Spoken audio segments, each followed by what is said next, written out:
தெரியுமா சகோதரர்களே? இன்றைக்கு கொண்டு வருகிறார்கள். பெண் அந்த மணமகள் மேடையிலே நிற்பதாக இருந்தால் அந்த மணமகனை அலங்கரிக்கிறார்கள். குறைந்தபட்சம் அந்த மணமகளை அலங்கரிப்பதற்கான செலவு 25,000 ரூபாய். 25,000 ரூபாய்ங்கிறது கம்மி, குறைந்தது. எதுக்காக? மேக்கப், மேல பாலிஷ் போட்டு, பவுடர் அடிச்சு, கிரீம் போட்டு.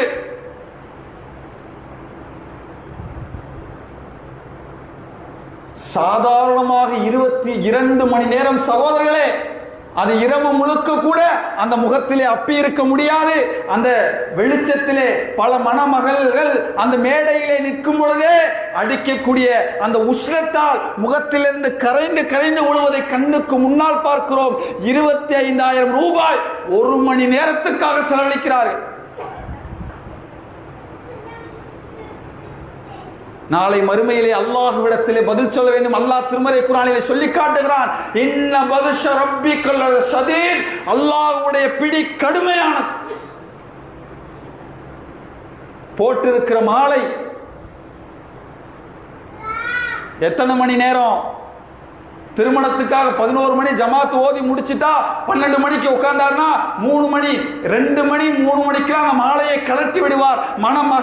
மணமகளும் போட்டிருக்கிற அந்த மாலைக்கான செலவு 20,000 40,000 ரூபாய் வரைக்கும்.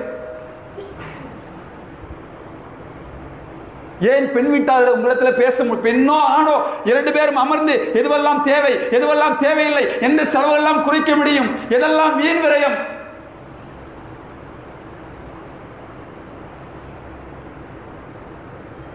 நான் ஜமாத்தார்களை கேட்கிறேன், உலமாக்களை கேட்கிறேன், குறைந்தபட்சம் அப்படி திருமணம் நடத்தி வைக்கிற ஒவ்வொரு ஜமாத்தார்களும் குறைந்தபட்ச நடவடிக்கையாக உங்கள் திருமணத்தில் இதை செய்யாதீர்கள், இப்படி செய்யாதீர்கள், இது மார்க்கத்துக்கு முரண், இது வீண் விரயம்.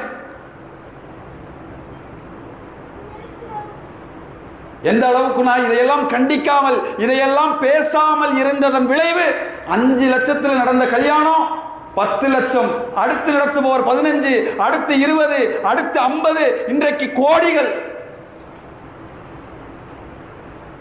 சமூகத்தில் எக்ஸ்டெண்ட் ஆகிட்டே போகுது.